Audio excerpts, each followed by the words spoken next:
unajua kuna transition kati ya Uislamu na Ukristo. Sahi.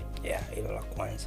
I make it short. Kitu kingine ni kwamba tumekuwa tunatafutwa sana kwenye engo ambazo za imani tofauti. Nikimaanisha kwamba wewe mzee, mimi nikikufahamu vizuri ni rahisi sana kukuumiza. Nataka nipate kitu hapo. Nataka nipate kitu. Haina shida. Nikikufahamu vizuri sana ni rahisi mno kukuumiza. Okay. Kama nina lengo baya na wewe. Lakini kama sikufahamu ni ngumu sana kuanzia hapa ndaanza kukuumiza. Hiki ninachokimaanisha ni kwamba kuna moment katika maisha yangu nimepitia ikanifunza vitu vingi sana, namna gani unatakiwa kuishi na jamii na kuzunguka. Unanielewa? Nakuelewa. Kwa ndo maana kumekuwa kuna sintofahamu ya majina mawili. Lakini yote ni majina yangu na yote nayatumia. Isipokuwa mara nyingi sana official napenda sana kutumia jina la Khalid. Okay. Kabisa. Ukiingia ofisi ya serikali Khalid. Kabisa. Okay. Japokuwa sehemu nyingi pia za serikali hata kama nikijitambulisha jina la Khalid still bado Bravo linakuja kufunika tu. Still watanifahamu kwa jina la Bravo. I don't know why, lakini imekuwa hivyo. Unapenda jinsi ambavyo jina la Bravo ni kubwa kuliko jina la Khalid? Sio mbaya kwa sababu yote nayapenda. Okay. Ujue mimi na mtoto wangu wa kiume wa kwanza anaitwa Bravo. Jina lake official kabisa. Jina lake official kabisa. Okay. Umeona? Kwa hiyo na mama yake anajua kwamba huyu ni Bravo Junior, huyu ni Bravo Senior. Okay. You understand? Okay. Kwa hiyo kwa kifupi naweza nikasema hivyo. Wakati tuko TikTok live hapa kuna mtu amesema wewe unaitwa Mzee Kigogo. Sasa jina la Mzee Kigogo ni jina ambalo nilipewa kwenye financial marketing. Mimi nafanya forex trading. Na page yangu ya Instagram nilidedicate kwa ajili ya mambo ya forex tu. Okay. Kwa ukitaka kujua issue zangu za forex na kila kitu huwezi kuzijua hivi kawaida labda nikwambia, lakini ukiingia kwenye page yangu ya Instagram ndio utakutana na information zangu zote zinazohusiana na mambo ya forex trading. Umeona? Okay. So jina la Mzee Kigogo nilipewa na mdogo wangu anaitwa Clinton. Okay. Wakati huo kibongo ndo watu wameanza kutrade sana pair inaitwa gold. Kuna pair kwenye forex inaitwa gold. Okay. Sasa watu wengi walikuwa wanaipenda, wanataka kutrade, lakini ilikuwa inasumbua sana. Kwamba kuchapa na kuchapa kweli. Inaweza kuondoka na hela zote. So at that moment hiyo pair mimi nilikuwa naikimbiza kama ya kwangu. Okay. Nilikuwa naweza nikaenda kuvuna hela yoyote nayoitaka mimi ndani ya siku. Okay. So from there baada ya mdogo wangu kuniita gwiji wa gold ndo akaniita Mzee Kigogo. Kwamba bwana mzee kwenye hii pair umeshindikana. Okay. So jina likaanza kukua sasa. Okay. Katika aspect zote za forex ukimuulizia Mzee Kigogo kwa mtu ambaye yuko close sana na financial marketing anaweza akakwambia huyo namfahamu ni nani. Na kuna wengine hata hawajui jina la Bravo tena. Anajua Kigogo. Mzee Kigogo. Sikia Mzee Kigogo, Mzee Kigogo bwana. Noma kabisa. Kwa nini wewe uweke wazi? Actually iko hivi. Kwa upande wa forex bwana ni biashara ambayo ina hela nyingi sana. Okay. Yaani ni biashara ambayo ina hela nyingi kuliko ambavyo naweza kuelezea. Kwa hiyo kwenye tasnia nzima hii biashara imezungukwa na scammers wengi mno. Ukisema scammer unamaanisha watu ambao ni watapeli. Yani frauds, watu ambao ni rahisi sana kukuingiza mjini na kukutapeli. Wako wengi mno. Sasa inawezekana ukajipublish kabisa kwamba mimi nafanya forex na naweza nikamfundisha mtu na kuweka na price na kila kitu, lakini kutokana na kuzungukwa na design ya hao watu. Mtu mmoja tu anaweza ka mess up na kuchafua jina lako ukawa mtu mwingine tofauti. Okay. So mimi peke yangu niliamua kufanya precaution hiyo ya kwamba Legals zinafanya forex, lakini sitaki kuchafua jina langu kwa namna yoyote.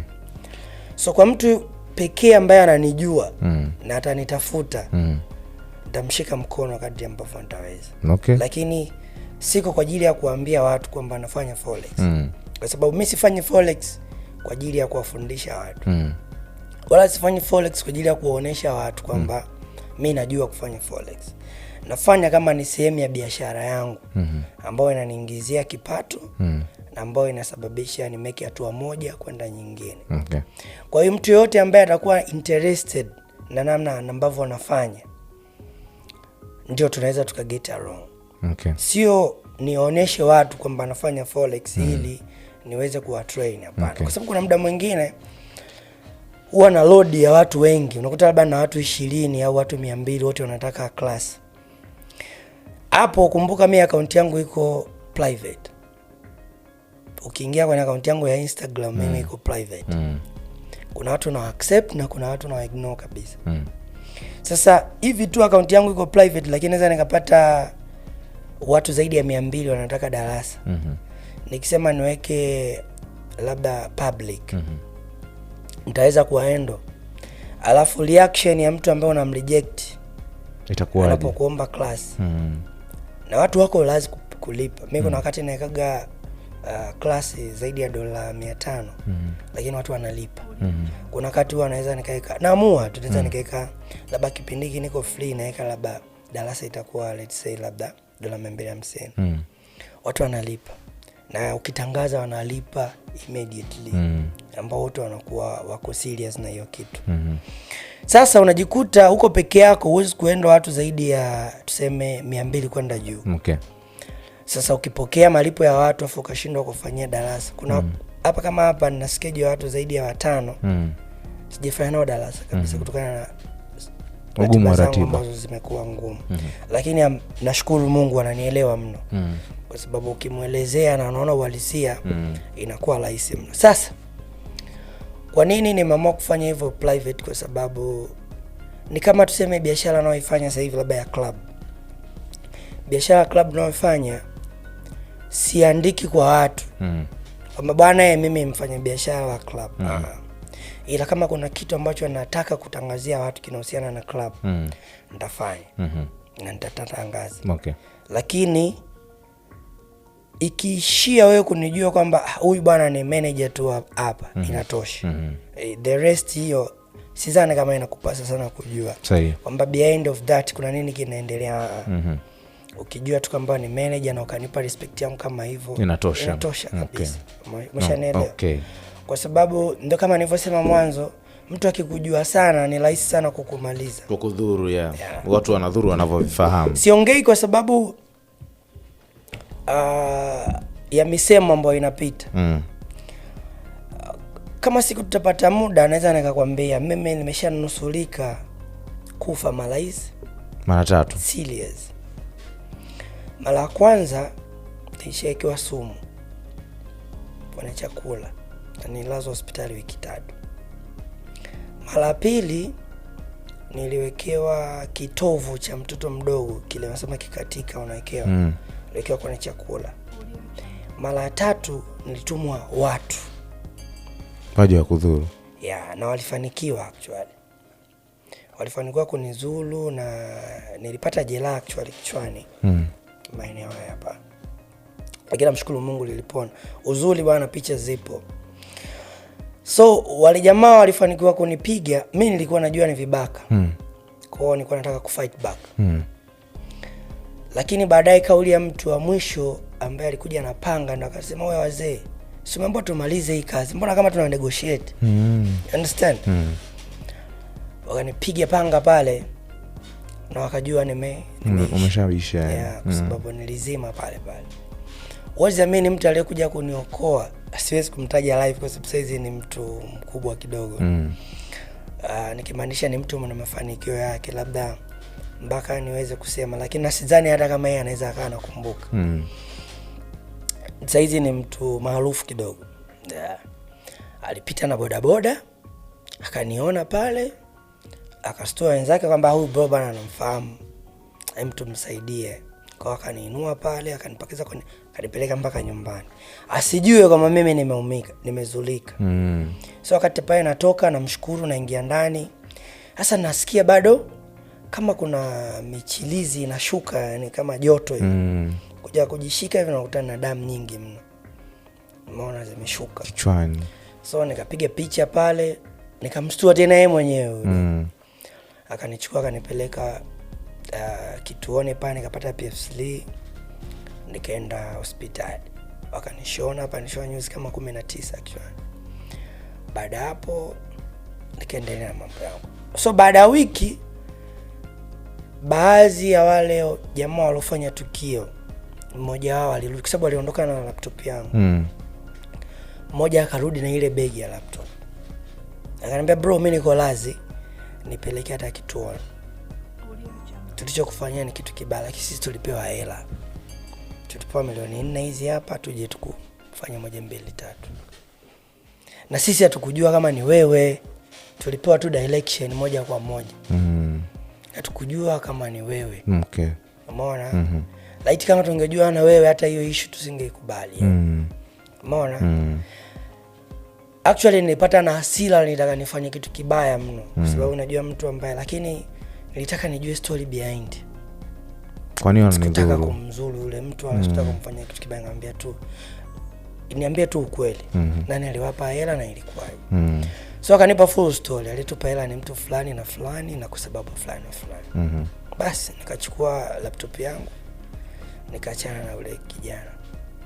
So from there ndo nikajifunza namna gani unatakiwa uishi na watu inakuzunguka, aidha kwa uzuri au kwa baya. Unaweza ukahisi kuna sehemu unafanya wema kwa ajili ya watu ambao wanakuzunguka, kumbe unajitengenezea kaburi. Kwa sababu kuna watu wanasema huyu jamaa mbona anajionyesha na anatuchukuliaje? Kwa nini yani anaishi hivi? Mbona huyu jamaa kama huwezi jua watu wanaona nini na wanafikiriaje? Amefanikiwa kimaisha. Kapiga hatua, labda ni mkulima, ameuza mazao, ana hela nyingi, amenunua gari, amejenga nyumba, ana familia, ana mke mzuri, amepata binti mrembo. Unaweza kumshauri kuficha karibu kila kitu kwenye maisha yake, asiviweke wazi kwenye mitandao na maeneo mengine? Au unaweza kumshauri tu kwamba bana, we posti, inawezekana kuna namna utaminspire mtu mwingine atafute zaidi, afanye zaidi ili afikie mafanikio? Well, kwangu mimi niko tofauti sana kwenda kumshauri mtu.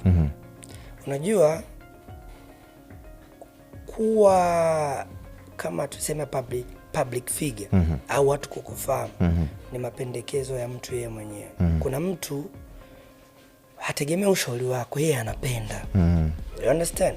Yani anapenda ile watu waone mimi nimefanikiwa. Wewe jua mimi nimepambana kiasi gani kupata hizi hela. Umeshanielewa? Leo uniambie tena nafiche mafanikio yangu. Kuna mtu ashaki kusema mimi siwezi kununua gari kali nikaweka tinted. You understand? Kwamba let them see kwamba mimi nimestruggle na nimefikia hapa. Unanielewa? Okay. Na kiupande mwingine sio jambo baya. Si ni maisha yako na unaishi vile ambavyo unataka. Kwa kuna mtu ana feel proud kuonyesha kwamba na hiki, angalia stage nilizofika, na angalia nini ambacho nimepambana nacho na matunda yake. Which kwenye tunasema kwenye maono positive, tunaweza kusema ni jambo ambalo linaweza kushika watu wengi kwa sababu lina inspiration ndani yake. Kuna mtu kweli baada ya kuona hizo movement unaweza kuminspire kwa kiwango kikubwa mno kabisa. Umeshanielewa? Lakini ndio maana nasema inategemea na aina ya maisha yako wewe unaishi. Kwa mfano nimekupa story ndogo tu ya matukio ambayo yametukia. Umewahi kuhisi kwamba mimi naweza kukutana na hizo situation? No. Hapa. Umeshanielewa? Yeah. Kwa kuna kauli moja watu wanasema hatubadiliki, tunabadilishwa. You understand? Mpaka ikukute kwanza. Yeah. Kwa hiyo huyo mtu kimwona anaposti maisha yake, anaonyesha vitu ambavyo anamiliki na kila kitu, ghafla kibadilika, ujue kimemkuta. Atakupa sababu. Mwanangu. Na kwa ambao wanaposti na maisha yanaendelea. Sio kwamba siwezi kusema kwamba eti ukiweka maisha yako public ni kitu kibaya. Kuna watu wanaanzisha reality TV ambazo wanaonyesha maisha yake in and out, kuanzia kiamka, akilala, anavyoishi. Huwezi kusema kwamba ni kitu kibaya. Ni just tunaita perspective, mtazamo. Wewe unachukulia vipi kwenye engo yako? Okay. Ndio itakusababisha uwe public au uwe private. Lakini kitokea umwambiwa huyu kijana au huyu ni mwanao, mtoto wako, unamshauri kipi? Nataka kwa jibu moja tu, public au private? Kwangu mimi I prefer private. Na hiyo pia unatamani pia hata kizazi ambacho kinakuja kukufuata, una mtoto wa kiume by the way? Kabisa. Private. Yani kabisa natamani sana awe private, kwa sababu unaona namna ambavyo mimi na wewe sasa hivi tunaongea. Sahi. Na ambavyo wewe kwa mfano unaweza kuni approach mimi. Kuna setting ya maisha yangu nikikufungulia utaniogopa. Umenielewa sasa? Yani lazima utaniogopa. Kwamba umeshanielewa. Lakini kwa sababu hujui ile part, ndio maana tunaishi hivi. Nadhani hapo utakuwa umenielewa vizuri. Nakuelewa. Yeah. Kwa hiyo kuna namna ya maisha ambayo unaishi ni rahisi sana mtu kukusave kwa sababu ya namna ambavyo anakuchukulia. Lakini kuna sehemu unaweza ukawa unadondoka, unaangamia, watu wanashindwa kushika mkono kwa sababu haufikiki. Hata akitaka haja kuambia bro, wewe unapoenda huko sio kwenyewe. Sio kwenyewe, lakini haufikiki. Tayari wewe ni tajiri, ni mtu maarufu, au gusiki kawaida. Unaelewa? Yeah, sure. Yeah. Okay, sawa. Mbo darasa huru kabisa la kujifunza vitu kuhusiana na maisha. Nataka tuanzie pale ambapo nilikwambia tukirudi tutazungumza hapo. Wewe kama Bravo ulianza lini forex, na ilikuwa kuaje kidogo mpaka ukachagua kufanya biashara ya forex? Kwa sababu inawezekana kuna mtu yuko mbali sasa hizi anaweza kawa anapitia vitu ambavyo wewe ulikuwa unavipitia kabla ya kuanza forex. Nataka uniambie maisha yako kabla ya kuanza forex na mpaka unafikia kuianza, ulianza anzaje? Actually mimi forex nimefahamu tangu mwaka 2016. Okay. 2016. Sahihi. Na actually hicho ndio kipindi ambacho nilisema possibly nadhani kaipa upande wa pili kwanza kuitazama vizuri. Kwa sababu nakumbuka nilikutana na mtu mmoja ni Mwisraeli. Nilikutana naye anafanya sana hiyo forex. So akanipa ABC hizi nini, sikuwa interested naye sana, lakini nilimsikiliza. Kwa hiyo baada ya kuendelea na biashara zangu za kawaida pamoja na kazi hizi, nakumbuka kuna mwaka kama sio 2010, ilikuwa ni mwaka 2011, sikumbuki vizuri, 2010 11. Mdogo wangu Clinton akaniambia bro, ile issue ambayo uliniambia kama masiala bana inaenda sana. Okay. Afu na mimi naipiga vizuri sana. Akaniambia mimi naacha kazi kwa sababu ya nimepata sehemu ya kuegemea. Actually alikuwa na biashara mbili. Mimi biashara moja hii hapa, ya pili. Kwa hiyo naomba ushauri wako kwamba niendelee na biashara hizi mbili au niendelee na kazi. Nikamwambia angalia kitu ambacho kinakulipa. Okay. So kweli akaachana na kazi, akaanza biashara hizo. So pale nikawa namwangalia kwa makini mno. Maisha yake yataendaje baada ya pale? Sio kwenye maisha, kwenye huko kwenye forex. Akafika sehemu aelewe, ananiuliza. Pia alikuwa anapambana sana kutafuta watu ambao wanajua zaidi. Tofauti na mimi sasa, unajua sababu ni familia, unanielewa? Unajua kufundishana familia kwa familia kidogo inakuwa sio rahisi yani. Kwa alipambana kadri ambavyo anaweza, na yeye akaenda, mwisho wa siku aka prove very right, positive result. Kwa from there tukaanza kushikana mikono sasa kwamba wewe kweli kitu inaenda. So mimi nikawa nafanya kwa upande wangu naye anafanya kwa upande wake. Baada hapo mimi niliachana kabisa na kazi. Maana niliachana kabisa mambo ya kazi, nikaanza kuwa serious sana forex. Na actually mzee, na nakwambia ukweli, katika maisha yangu nimeshawahi kulipwa vizuri kwenye kazi. Nakumbuka kazi ambayo nilipwa hela nyingi sana ni kazi ambayo nilifanya na watu wa Google.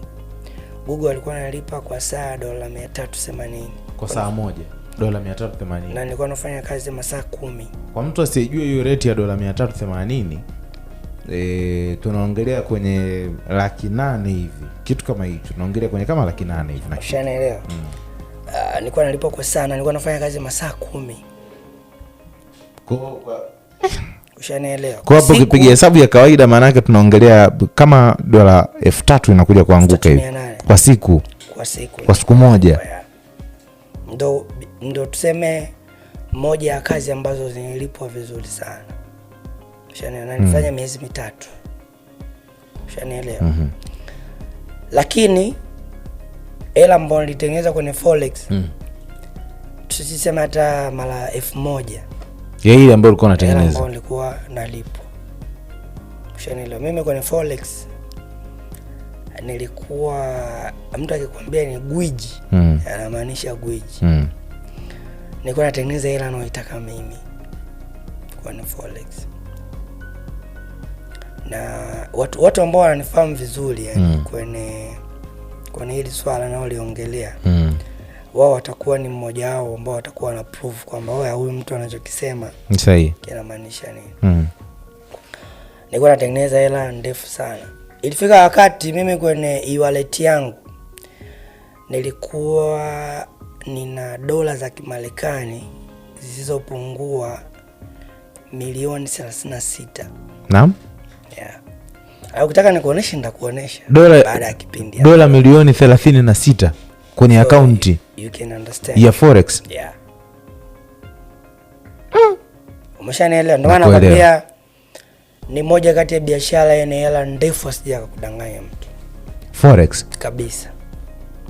Kwa mtu yote ambaye ana make hiki ninachoongea atakupa ushahidi. Achana na story au watu kujigamba sijui na, mimi nakupa direct impact ya forex. Kuna watu wakubwa hapa mjini na wana maisha yao wanafanya hiyo biashara. Na hapo ambao hapa mjini wakubwa wana majina, wana hela,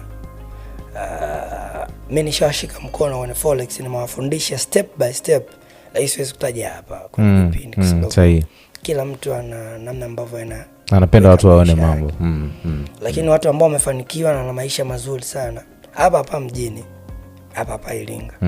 Kuna watu nishawashika mkono wako Dar es Salaam, wengi sana. Kuna watu wako Arusha, kuna watu wako South Africa, kuna watu wako Dubai. Lakini mzee, ukipita kwenye maisha yao kuna watu ambao wana roho, yani anaongea kabisa serious kwamba waya fulani alinishika mkono, fulani mimi ndo kaniweka hapa for sure. Lakini sio mimi ni wadai wao hapa, kwa sababu ukimshika mtu mkono alafu kaenda kumtangaza ni kwamba haina maana. Unadai fadhila, unazidai yani kwa nguvu kabisa. So kinachokuambia ni true story. Asikudanganya mtu, hakuna biashara unaweza kutengeneza pesa ndefu kama forex. Kwani watu wengine wanafeli? Narudi hapo.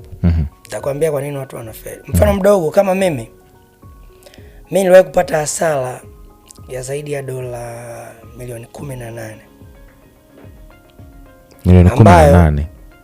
Nusu ya fedha ambayo ulikuwa umeifikia, ambayo ilikuwa ni nje ya tuseme makosa yangu.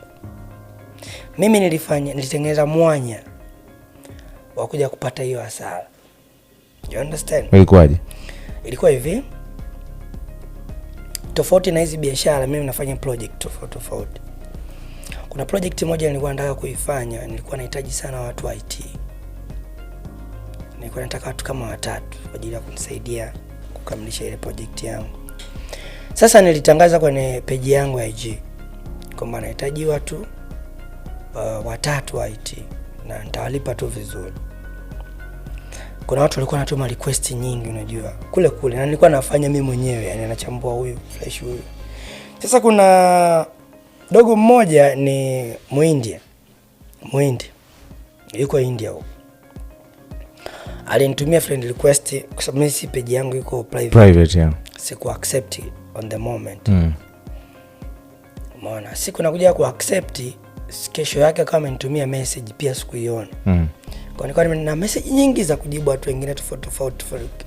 On that time page yangu ilikuwa very active kwa sababu nilikuwa kila siku lazima nitoe signal za kutrade. Nilikuwa natoa free kabisa. Nilikuwa natoa signal kila siku.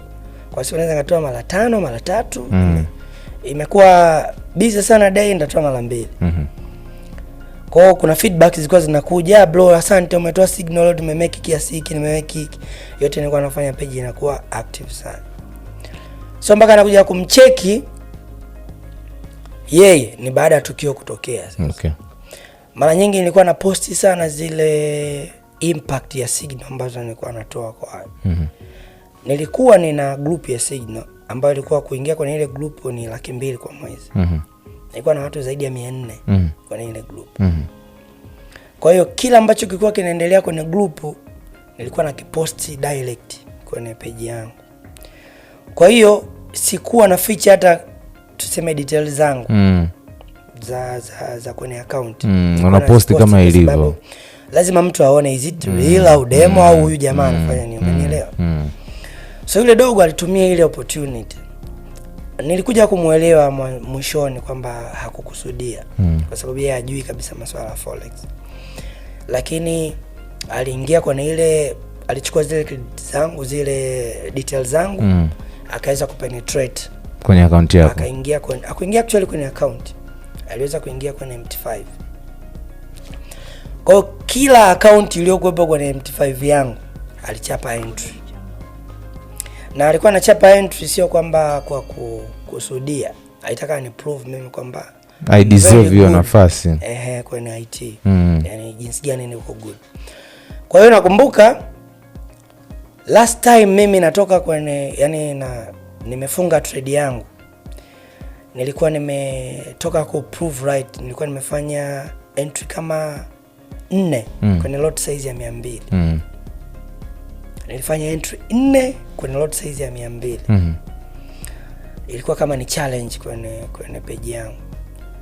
Baada ya kufanya ile entry nikawin, nikaiclose kwa sababu ni very risky, you understand? Lot size ya 200 ni hela ndefu mno. Baada ya kuclose ndio ilikuwa siku hiyo nimeclose, basi yule dogo alivyoingia alichapa entry zaidi sijui ya ngapi. Ndio hesabu kwa sababu nakumbuka ile memory ni screenshot kama ilivyo. Alichapa entry zaidi ya 20 kwenye lot size ya 200. Akaingia kwenye account kwa sababu nilikuwa na manage account za watu kama 6. Wote aliingia kwenye account zao akachapa entry katika lot size ambayo iko pale. Sasa hiyo siku mimi sikuwa na plan kabisa ya kufanya trading hiyo siku kabisa. Nikashangaa mida kama saa 8 napigiwa simu na kijana mmoja anambia, bro account inaungua. Account inaungua vipi? Acha mambo yako bwana.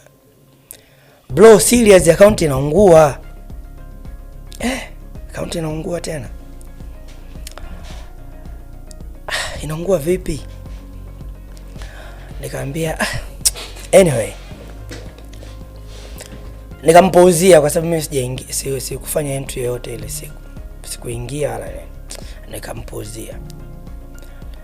Baada ya dakika 2 akanitafuta tena, kuna binti mwingine alikuwa anamiliki account yake. Bro account inaungua huku. Sasa hiyo kanistua tena. Account inaungua. Yule dogo wa kwanza akanitumia screenshot. Kuangalia kweli nakuta kuna radio. Basi nikafungua simu yangu, kitu cha kwanza kuangalia ndo nakutana na hiyo loss. $18,000. Nakutana nimeingia tu nakuta kuna dola milioni 8 inateketea.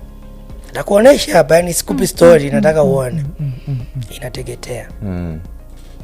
Nakumbuka hicho kipindi nilikuwa na rafiki yangu mmoja anaitwa Fred Ngimba, yuko Dar es Salaam. Alikuwa anabeleka kuniambia kwamba ile wale jamaa watu wangekujua ni how much you own, wangekuogopa sana. That time. Yeah. Sasa kipindi ambacho anakuja kumwambia kwamba damu yangu namtumia ile losi wakati inasoma, alichanganyikiwa. Alinipigia simu mara 2 kwamba bro are you okay? Sio, unanielewa? Yeah. So baada pale mimi nika close zile, kuna account ambazo nilizipoteza nikachoma. Nitawasaidia watu kwa watu wasiofahamu. Hiyo ni kama bilioni 21 hivi. Unashanielewa? Nika close baadhi ya account ambazo zilikuwa zinaendelea kwenye loss, kwa moyo kwangu mwenyewe. Okay. Na baadhi ya account nyingine za watu nilichoma. Umeona? Na bahati nzuri sasa wakati hilo tatizo limenitokea nikaenda live, wakanielewa. Plus yule dogo alinitafuta baada ya kujua the loss ambayo ameifanya. Alinitafuta private na akaniambia kama bro bwana, ni mimi ndo ambaye nimefanya, usihangaike kutafuta nani amekuhack. Lakini nilikuwa nimekuhack ili nikuprove mimi naweza kufanya hicho kitu. Na kitu kingine ni kwamba sijui chochote kuhusiana na mambo ya forex. Kwa possibly ingeenda in a positive way ningekumekia profit zaidi. Lakini kwa sababu sijui chochote, sijui kama hiyo ni hasara au ni vipi, lakini nimeona baada wewe kulalamika kama umepata hasara, ndio maana imebidi nije private. So unapata hasira, lakini sasa mtu unamfanya nini? You understand? Alafu at that moment nilikuwa nina muscles, yani najua nini ninachokifanya. Nitarudisha tu. Kwa nilikuwa najua itarudi tu. Lazima kama niliweza kuimake, siwezi kushindwa kurudisha. You understand? So nikaachana na yule dogo, nikaanza kwanza kurudisha hela za zile account ambazo nilipewa ni manage. Nikaomba refund kidogo, na kuna baadhi hela mwenyewe nikatoa, nikarudishia jamaa hela zao na faida, nikaweka pembeni, nikarudi kwangu sasa. Sasa at that moment narudi, kiukweli psychologically sikuwa vizuri. Shapoteza bilioni 21. Nilikuwa najidanganya mwenyewe kwamba niko sawa. Mzee, nilikuja kupoteza hela yote ambayo ulikuwa nayo, ambayo ilibaki yote kwa aggressive ya kusema kwamba ngoja nirudishe. Kwa mtu ambaye anafanya forex trading ananielewa vizuri kwamba hizi moment watu unakutana nazo, unaanguka afu unakuwa na hasara. So nilipoteza hela mzee kijinga sana. Yani it's one of the hard time ambayo niliwahi kupitia. Umenielewa? Basi baada hapo sasa nikasema hii kiburi ya kusema kwamba I can make it ndio imenikost. Kwa hiyo natakiwa nitulize akili, niwe stable kwanza, afu ndo nirudi kwenye market. From there sikuingia tena kwenye trading. Otherwise nilikuwa natafutwa sana na watu ambao walikuwa kwenye series ya madarasa. Nikasema hapa natakiwa nifanye nini? Nirudishe. Okay.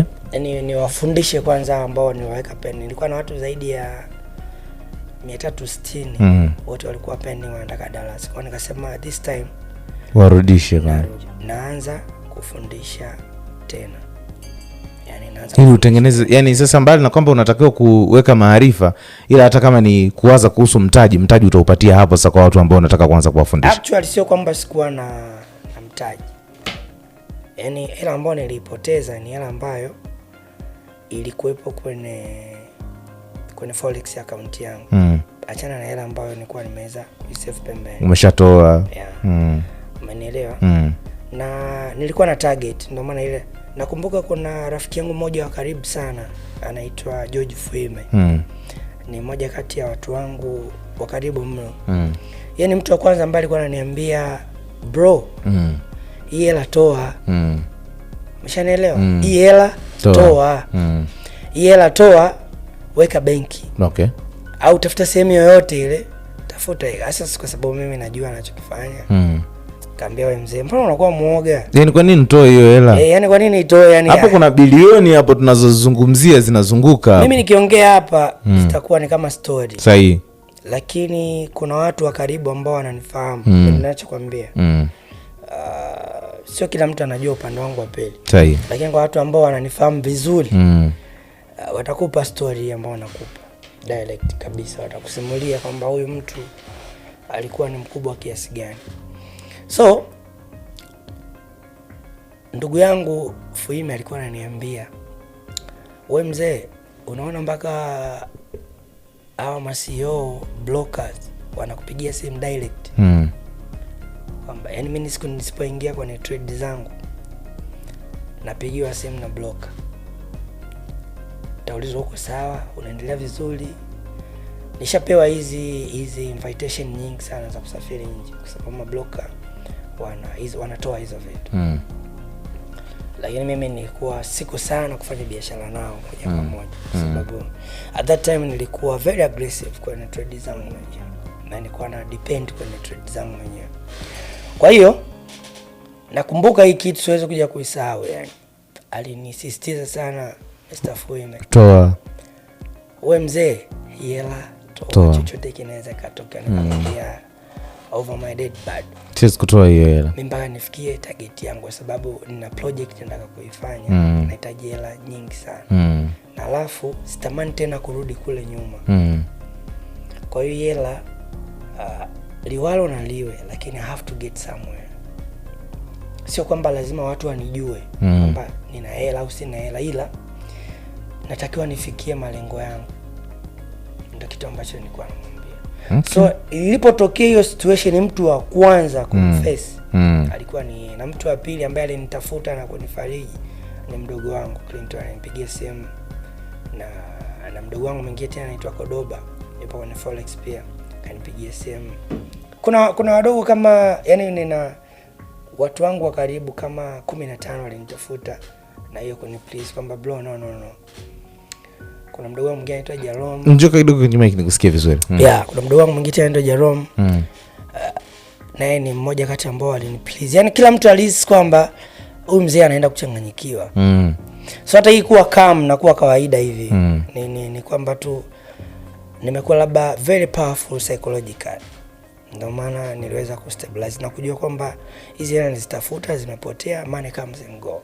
Kwa nitatafuta tena. Kwa hiyo anytime naweza iko. So nikajipa likizo kabisa kwenye kufanya forex trading. Lakini nikawa nafanya sana darasa kufundisha watu. Kwa niliweza kuwapunguza wale wote ambao walikuwa kwenye wanatakiwa niwape darasa. Nilikuwa nafanya almost kila Jumatatu nafanya class. Nilikuwa nafanya watu 10 mpaka 20 kwa siku kila Jumatatu. Baada nikaweza kuwapunguza wote. Umeona mpaka hivi sasa ninavyokuambia sijapokea request mpya, lakini nina kama watu 5 wako pending wa kumalizia. Which najaribu kusettle tu ratiba yangu ikae vizuri niende. Lakini anytime soon nitakapoona kwamba size mindset yangu ipo fresh kabisa, nitarudi tena kwa market na all the best. Hivi kuchanganyikiwa ndo kunaanzaka kama hivyo yani kuna namna. Mimi na live experience ya mtu mmoja ambaye alikuwa hapa Iringa. Sawa. Baadaye aliingia kwenye changamoto kidogo. Wewe unavonitajia bilioni nashtuka kwa sababu aliingia kwenye changamoto kama milioni 10 hivi. Alikuwa anadaiwa na watu na nini. Kuna fedha za watu walikuwa wamewasaidia kuwekeza na vitu kama hivyo. Kaingia kwenye hasara kubwa sana. Kwa nini ni rahisi sana kunyanyuka pengine? Alafu ni rahisi vivyo hivyo pia kuanguka kwa wakati mmoja kwenye forex? Hapana, hapo ndakukatalia. Kwenye maisha ya kawaida au kwenye maisha ya biashara kuinuka ni kazi sana. Kunyanyuka, yani kuna ngazi nyingi unatakiwa upande. Lakini kuporomoka ni just a second.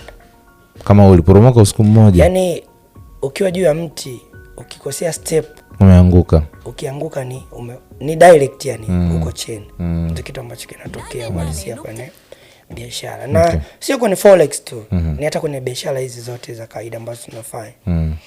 Kuanguka ni rahisi mno kuliko kuinuka. Okay. Umeshanielewa? Sahi, nakuelewa. Unajua, ngoja nikwambie kitu.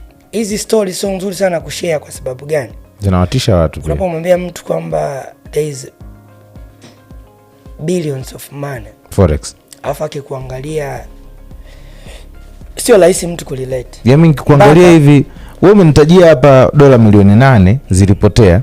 Lakini mwanzoni forex account yako ilikuwa ina dola milioni 36. Sasa ukipiga hiyo bilioni 21 tunakuja kucheza kama kwenye bilioni 80 hivi. Sasa imagine mimi nakupa tu kitu kidogo, yani tusiumize sana kichwa.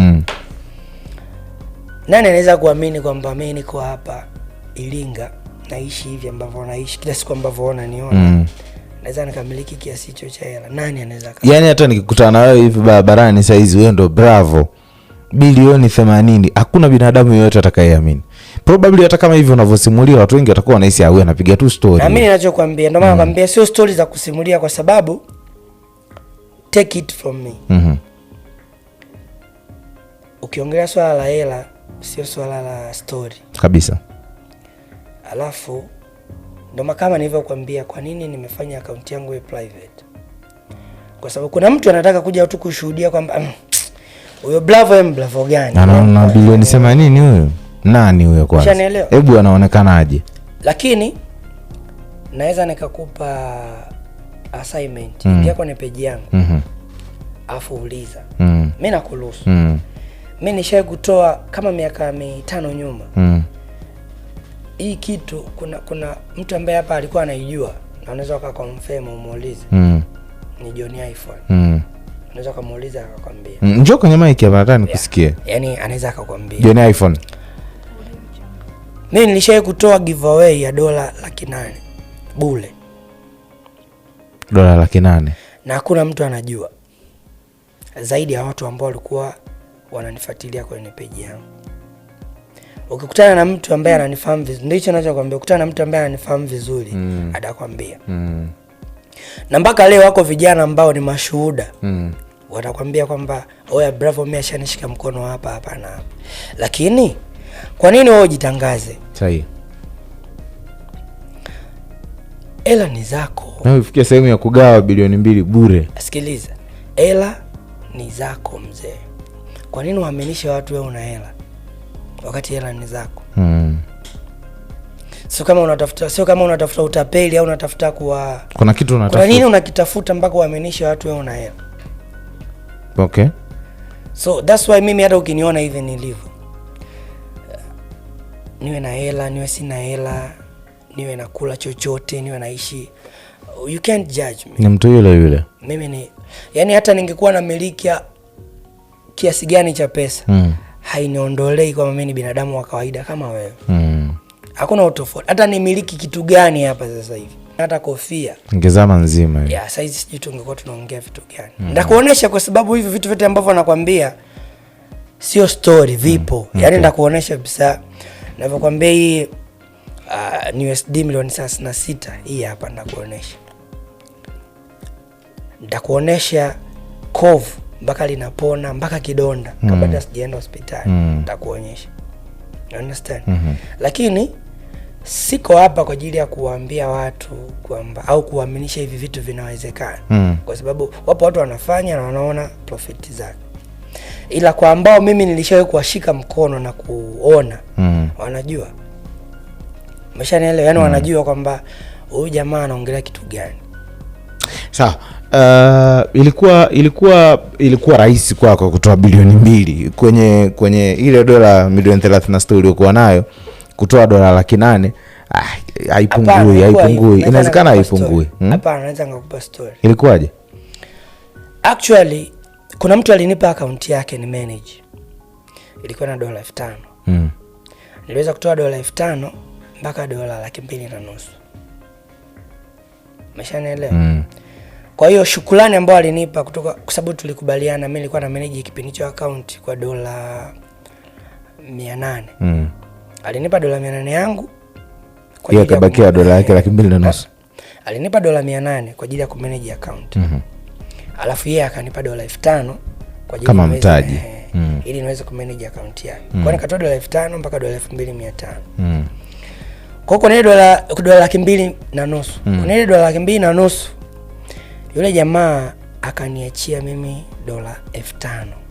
Akaniambia bro, hii nakushukuru kwa sababu nina mamangu mgonjwa. Akanipa full story kwa nini alipata ile dola 5,000. na akanipa full story anaenda kuitumia wapi. Kwa alinipa mimi kama $5,000 ya shukrani, ya shukrani. Ilikuwa kama $5,038. You understand? Kwa ile $5,038 mimi nilitoa $5,000 nikafanya vitu vyangu vya msingi. $38 ndio libaki kwenye account. Nikachukua ile $38, sio nilifanya live trading. Ukiangalia kwenye Insta yangu kuna hiyo kumbukumbu. Nilitoa $38 mpaka $100,000 ndani ya siku hizi mbili. Na hiyo kitu nadhani iliwashtua watu wengi wanaofanya forex. Na ndio kisa cha watu wengi kumjua Mzee Kigogo. Yaani nilifanya live kabisa, nilikuwa na post tunatoka hapa tunaenda hapa mpaka $100,000. Kwa baada ya kutoa ile $38 mpaka $100,000 nikatoa hela nikaacha kama $5,000. Umeshanielewa? Nikaacha tena $5,000. Ile hela nyingine nikafanya vitu vyangu vya msingi. Ile $5,000 nikaanza tena challenge mpya ya kuiraise. Nikasema natoa $5,000 nataka nifikishe mpaka $1,000,000.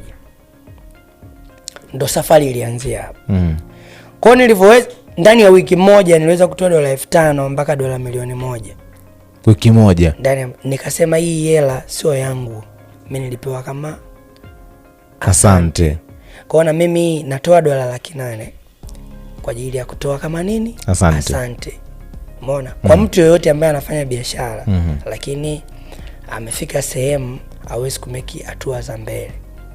Na kinachomsumbua sikue ni mtaji. So kama una biashara yako nzuri na unafanya ila kuna sehemu umekwama, andika proposal. Yaani ilikuwa like kama mchezo tu, kama fun tu unafanya. Niandikie proposal, nikiipenda nitakupa mtaji. So kweli nilipokea proposal nyingi, na zile proposal ambao ilikuwa imenigusa moja kwa moja, kila mtu nilimpa hela. Remind you at that moment, mzee mimi nilikuwa aggressive sana kwenye market. Mimi nilikuwa natengeneza hela. Yaani natamani hata hii kitu nisiwe naongea mimi, awe anasimulia mtu ambaye ana ushahidi akwambia wewe huyu jamaa alikuwa anafanyaje. You understand? Kwa haikuhusiana kabisa na hiyo hela ambayo tulikuwa tunaiongelea kabisa. Hiyo hela nilitengeneza hapo hapo na nikaitoa. Kiukweli kutoa hela yangu mimi ambayo nimeweka kwenye plani zangu. Umeshanielewa? Kwa ajili ya kuwapa watu. Hapana. Hata kama nina moyo mweupe kiasi hicho nisingeweza. Hata kama ningekuwa tajiri kiasi gani nisingeweza. Lakini hiyo ilikuwa wakati tunafanya challenge. Tena nilikuwa nafanya kama najaribisha. Kweli naweza nikatoa hii hela mpaka kufika hapo. Kwa wale wote ambao walikuwa wananisupport, tunaenda nao live, tunaenda na nini. Na ambao kweli waliingia kwa. Uwezi amini hiyo kitu sitakuja kuirudia kwa sababu mpaka leo kwenye page yangu zinakuja request, bro bwana nimekwama na shida na hiki na hiki. Kwa sababu ile giveaway. Bro naomba unisaidie kiasi fulani, mimi nimekwama. Bro bwana hivi na hivi. Bro mimi nipo sehemu fulani nafanya biashara hivi na hivi. Lakini kama una moyo wa kutoa huwa unatoa. Sahihi. Sasa kuna wakati unakuwa huna na ukimwambia mtu kwamba sasa hivi sina, sio rahisi mtu umemnyima. Unajua ndio unaanza kutengeneza chuki ambazo hazipo. Umeshanielewa? Sawa. Muda wetu hautoshi by the way. Tuna kama dakika 10 na ngapi hivi za kuzungumza hapa. Haina shida. Nataka uniambie sasa. Wewe una deal na kundi kubwa sana la vijana by the way. Challenge kubwa ya vijana mtaani. Nataka tutoke kidogo kwenye hii mada ya forex pengine. Challenge kubwa kidogo ya vijana mtaani ni mtaji. Siku ambayo nakutana na wewe na kualika kwenye kitabu cha kumbukumbu, kuna hadithi moja ulinisimulia ya mtu ambaye alitafuta mtaji kutokana na hela ambayo kikawaida sio ambayo alikuja kuitafuta wala kuiomba. Tuna kundi kubwa la vijana ambao saizi sio waajiriwa, wako mtaani tu. Inawezekana wafanye biashara, wengine wanajitolea, wengine wanafanya kazi za nguvu na vitu kama hivyo. Shida yao kubwa wanasema mtaji. Hata wakizungumza vijana wakiwajua wanasema bana, si hatuwezi kufanya biashara kwa sababu hatuna mtaji.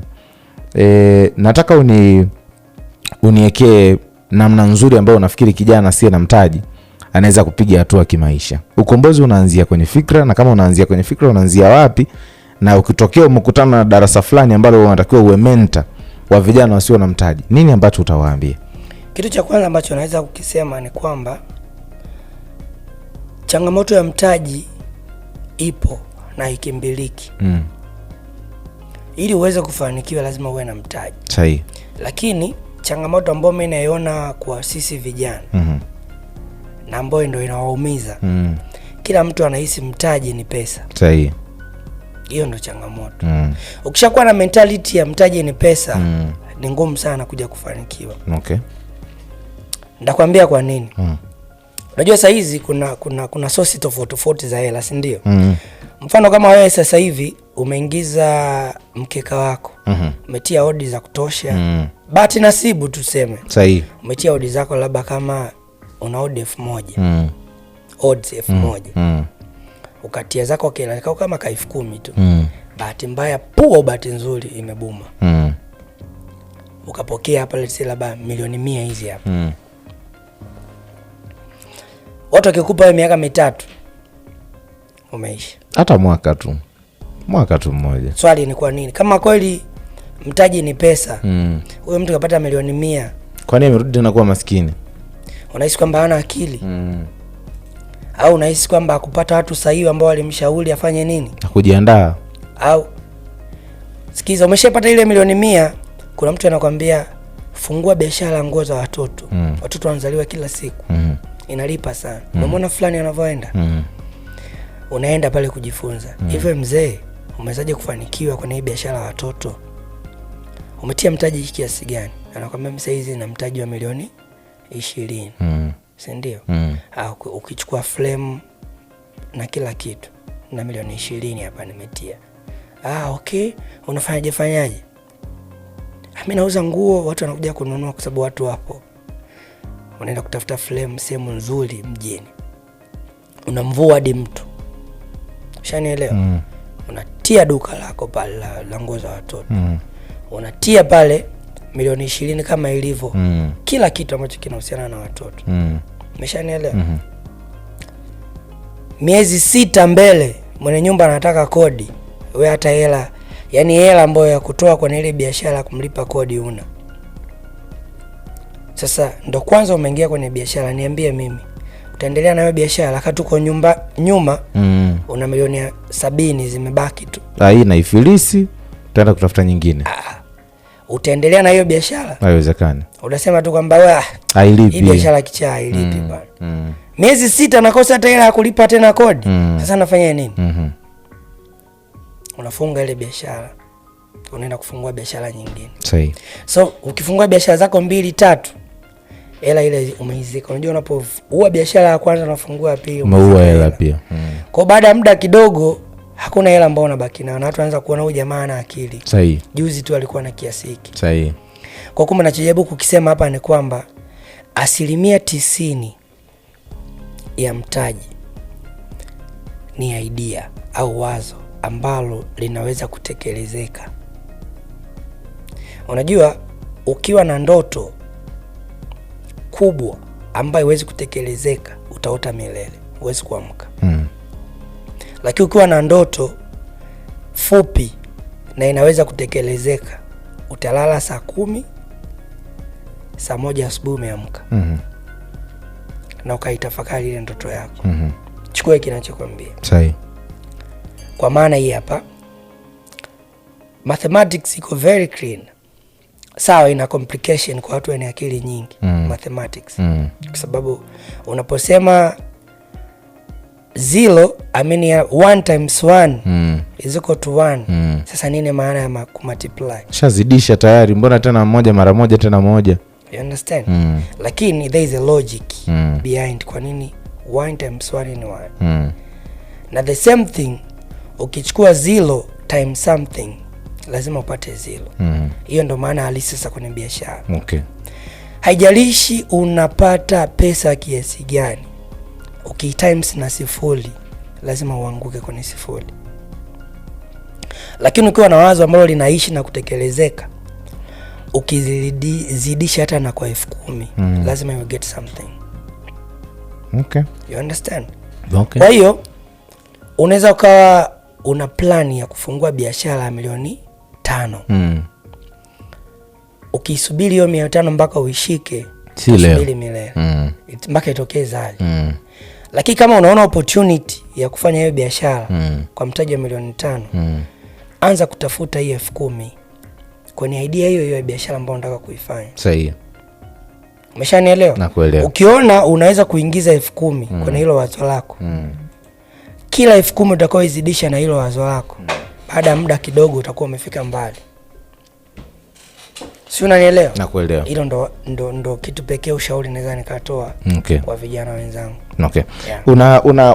Una deal na kundi kubwa sana la vijana by the way. Yeah, sure. DJs, waimbaji, wasanii, na watu wengine una deal nao.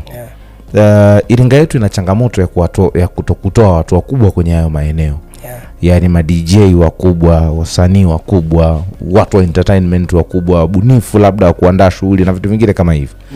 Kuna shida kubwa sana kwa vijana. Yeah. Unadhani kwa nini hicho kitu hakipo? Kwa nini hatuzalishi watu wakubwa ambao pengine sasa leo kesho tutakuwa tunakumbuka bana, unajua kwenye Iringa katika hiki kizazi tumetengeneza watu wa mithili hii ambao wanafanya kazi kwenye kiwanda cha burudani. Actually kwa mimi hapa siwezi kuwalaumu sana vijana. Ila nalaumu platforms. Hatuna mazingira mazuri ya platforms zinazowapokea vijana. Si unanielewa? Nakuelewa. Kitu nachokisema hapa ni hivi. 90% ya watu ambao wanafanikiwa kwenye hizo industry ambazo umezisema ni talent. Vipaji. Ni vipaji vyao binafsi. Umeshanielewa? Nakuelewa. Lakini hakuna sehemu niliona mimi nimekuona wewe Ima una kipaji, nikakuchukua nikaenda kukupiga msasa kutokana na career yako. Si unajua wewe ni mtangazaji. Nimeona potential kwako. Nikachukua nikainvest nikakupeleka ukapigwa msasa. Ujue namna ya kujisimamia. Umeshanielewa? Namna ya kusimamia kazi yako, misingi yako ya kazi, na namna gani ya kujibrand, na namna gani ya kujikuza. Wewe ukawa dili. Hatuna.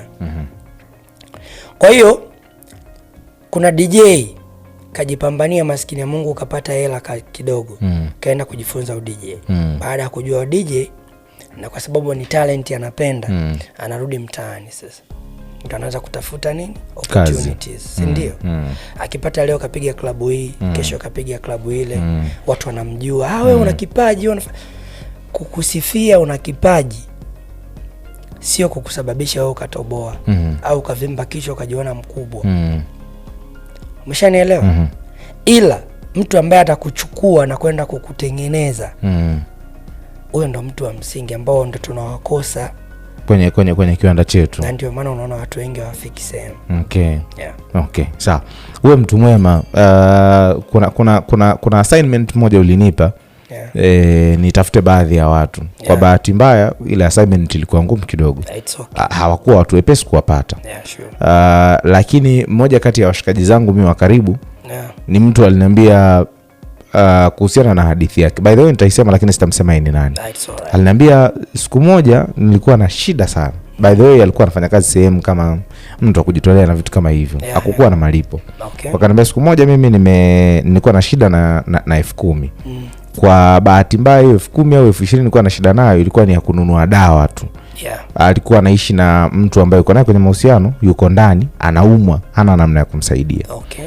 Kwa bahati mbaya pia hata kundi ambalo lilikuwa linamzunguka alikuwa hawezi pia kumsaidia. Kwa kila alikokuwa anapiga simu alikuwa hapati chochote. Okay. Kwa anasema nikamcheck Bravo, nikamwambia bana na 1 2 3 mimi naomba niazime 20,000 kwa sababu hamkuwa na mazoea ya kusaidiana. Yeah. Anasema ukamwambia basi hamna shida, utapita nyumbani hapa utachukua. Alipofika nyumbani ukampa 100,000. Na 100,000 uliompa haukutaka ailipe ile 100,000. Unamwambia tu nenda kasovu hiyo changamoto. Nishamkumbuka. Mpaka mara ya mwisho namwambia nazungumza na Bravo, jamaa alikuwa very grateful. Mpaka leo ni miongoni mwa watu ambao wana shukrani kubwa sana. Inawezekana hana namna ya kuilipa. Nimeshamkumbuka. Unadhani wema unaofanya kwa watu unafanya utakuja kukusaidia kukulipa mbeleni, au unafanya tu kwa sababu unacho, au unafanya kwa sababu ndo moyo wako? Actually hiyo story imenikumbusha mbali sana kiukweli. Na kama huyo mtu alikupa hiyo story, yeye mwenyewe hakutegemea kama anaweza nikampa hiyo pesa 100%. Na bahati nzuri alinisimulia immediately, sio leo wala jana. Kwa hiyo siku amenipigia simu, bro uko wapi? Sio kwamba nilimwambia, akaniambia bro uko wapi? Nikamwambia niko nyumbani, naweza kukuona na shida. Nikamwambia njoo. Nilikuwepo kwa nyumbani. Nilifika pale akaniambia bro nina shida. Sasa nakuomba tunarudi kwenye mic yangu hapo. Na shida bwana, nani nina mtu nyumbani anaumwa. Sasa nimeshaongea na daktari na nini, kanielezea kuhusu dawa. Kwa nilikuwa naomba uniezeme kama 20,000 hivi. Baada ya siku 2-3 hivi ndakuklear. Sahi. So mimi kilichosababisha nimsaidie sio kwa sababu namfahamu. Wala sio kwa sababu labda mimi nilikuwa na hela. Ni kwamba una mtu mgonjwa nyumbani. Lakini katika harakati zako hata shilingi 20,000 ya dawa umekosa ya dawa. So it means like labda una situation ngumu zaidi ya hiyo. Na mimi sianzi kukuuliza kwamba unaishije, kwa nini yani baada ya 20,000 mtakula nini sasa chakula dawa. So nikaona kwamba huyu mtu anaweza akazidiwa pia kwa sababu ni mgonjwa. Ndio maana nikaisi kwamba kama tatizo ni 20,000 tu, 20,000 utanunua dawa na hii hela nyingine inaweza kukusaidia kufanya vitu vingi. Na nilimwambia kwamba hii hela usinirudishie. Wewe fix matatizo yako, Mungu akujalie mgonjwa akae sawa. Tukaishi hapo. Nachojaribu kusema ni kwamba ukiwa unamsaidia mtu usimsaidie kwa kuexpect. Angalia namna gani umeguswa. Sahi. Ukutana na mtu barabarani akakuomba hela, uwezi kumsaidia, usimsaidie, lakini usiseme kwamba hawa jamaa vipi hawa. Anaomba kati yeye ni kijana kama mimi na ana nguvu tu kama mimi, kwa nini anaomba? Kumsaidia msaidie, ukishindwa. Okay. Sawa. Nataka nikupe dakika 2 kwenye kunijibia ile au pengine dakika 1. Sawa. Kwako mafanikio ni kitu gani? Siku moja nilikuwa namsikiliza Sully Breaks anasema the only medium ambayo tunaweza kupima mafanikio ya mtu duniani ni fedha, na alisema kwa lugha ya Kiingereza the only medium you can measure worldly success is through money. Kwamba wewe ukitaka kujihesabu leo umefanikiwa, unaenda kuangalia bank account yako, miradi yako uliyokuwa nayo, utajiri, kwa maana vyote ambavyo vinaweza kupima net worth, au unaangalia watu waliokuzunguka ni watu wa mithili gani, watu ambao wamepiga hatua kwenye maisha kwa kupitia wewe, au kitu gani ambacho unakizingatia ukitaka kujipima kama umefanikiwa? Actually mimi niko tofauti na hizo aspect zote, which sipingani nazo. Sawa. Kwangu mimi mafanikio ni kuwa na afya njema na kuishi na watu vizuri. Okay. Ndio definition ya mafanikio kwangu. Basi. Okay. Kiaje? Yaani hakuna utajiri kama kuwa na afya njema. Mzee, hata ukiwa una billions of money kwenye account yako, afya yako ikiwa mbovu, hiyo hela inaweza kusaidia chochote. Sahihi. Umeshanielewa? Plus unaweza ukawa na billion of money kwenye maisha yako, lakini usipojua thamani ya watu ni nothing. Okay. Kwa sababu take it from me, ukikumbwa na matatizo wanaokusaidia nani? Sio kila kitu kinaweza kumalizwa na pesa. Ushanielewa? Nakuelewa. Hata ukifa ukawa ndani peke yako, watu wakisikia harufu watakuja kukutoa tena kuzika. Ni nani? Watu. So hiyo ndio definition yangu mimi. Okay. Kwamba mafanikio kwangu mimi ni kuwa na afya njema na kuishi vizuri na watu. Hiyo ndio tafsiri ya mafanikio kwangu. Okay. Sawa. Na jambo ambalo naweza nikamshauri mtu, hata kama una ujinga au una upumbavu kiasi gani, kuna vitu viwili usivije kuvisahau kwenye maisha yako: kumjua Mungu na kuishi vizuri na watu. That's all. Okay. Sawa. Kwenye mafanikio ya kijana, hii nafikiri tunaelekea mwishoni kabisa kwenye dakika zetu 2 za mwisho. Sure. Kwenye mafanikio ya kijana, familia ina nafasi gani? Watu ambao wanamzunguka, mke, mtoto, wazazi, ndugu wa karibu kabisa ambao wanamzunguka, wana nafasi gani kwenye mafanikio yao? Na mimi 90% ya step ambazo unazimeki ni kutokana na dua ya kwanza inayotoka kwenye familia yako. Okay. Hakuna mtu mwenye uchungu na wewe kama mamako mzazi, amini familia yako, baba na mama, na mwanamke wako. Ndio watu wana uchungu sana na maisha yako. Mzee, unaweza ukaumwa. Kuna watu wanakutana na situation ngumu, anaumwa hata kutoa mkono hivi hawezi kabisa, lakini mwanamke akaweza kumsafisha, akaweza kutunza utu wake. Kwa hiyo kwangu mimi naamini dua ya kwanza njema ambayo inafungua milango mingi huwa inaanza kwenye familia. Okay. Sawa. Pombe, wanawake, idadi kubwa ya wanawake yani kuwa na tabia hiyo ya kuruka mwanamke mmoja kwenda mwanamke mwingine, na aina nyingine za starehe tofauti tofauti, kusafiri maeneo tofauti tofauti duniani na nini, kinachangia kwa kiasi gani kumwangusha mtu ambaye tayari ameshafikia kwenye level ya kujimudu kiuchumi? Mimi siwezi kusema kwamba labda kusafiri au pombe au wanawake inaweza kukusababishia ukafeli. Siamini sana huko. Mimi naamini plans. Ukishindwa kuimplement plan zako ni rahisi sana kufeli. Okay. Ndio utaangukia kwenye pombe na hivyo vitu vingine. Okay. Hicho ndo ninachoamini mimi. Okay. Inawezekana ikawa kuna nadharia tofauti watu wanaweza kufikiria. Kwa sababu mimi naamini kuna watu wana hela. Na anaweza kufanya hayo mambo. Na hamna ambacho anapungukiwa. Okay. Na kuna watu hawafanyi kabisa hayo mambo na hawana hela wala mafanikio yote. Ushanielewa?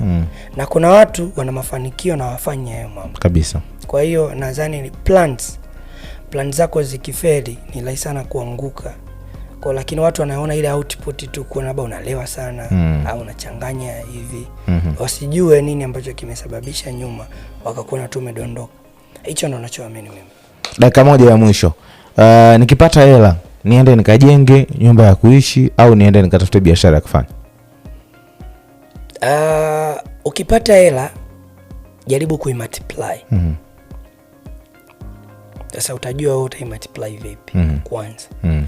Hela yote utakayoipata jaribu kwanza kuimultiply. Itafutie source ya kuimultiply ile pesa ambayo umeipata iwe nyingi zaidi.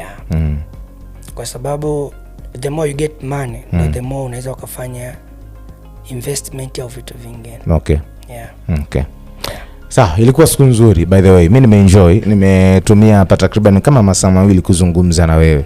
Niachie neno moja tu kwa mtu ambaye anakusikiliza kabla hatujafunga kwa siku ya leo. Neno ambalo najaribu kulisema hapa, kuwa na discipline, nidhamu katika kila kitu kwenye maisha yako. Alafu usidharau mtu. Heshimu kila mtu kwenye maisha yako, kwa sababu binadamu tunategemeana. Huwezi kujua nani ni nani na nani ni nani. La mwisho, muogope na kumheshimu sana Mungu wako. That's all. Kwani mtu akiwa na mambo ya siri anaonekana usalama? Yaani akiwa na vitu vingi haviko waziwazi anaonekana anafanya kazi ya usalama? Actually mtu akishindwa kukufuatilia na kujua maisha yako, anajua kuna security kubwa mbele yako. That's why inaonekana wewe ni usalama wewe. Okay. Sawa, mimi nikushukuru kwa kutembelea studio za Shamba FM. Ilikuwa wakati mzuri sana, lakini pia wakati mwingine utakapotamani kuzungumza na wewe, karibu sana. Haina no.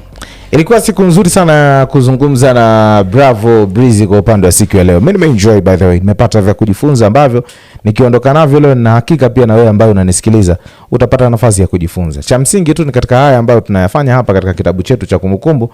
Kusudi letu ni kwamba kibaki kichwani kwako mara zote, uendelee kutembea nacho, kiendelee kuwa sehemu ya somo na mafunzo makubwa kabisa katika maisha yako.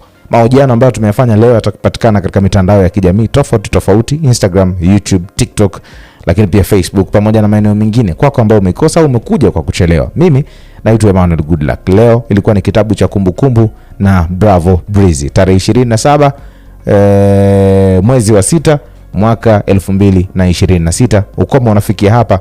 Kwa heri kwa sasa.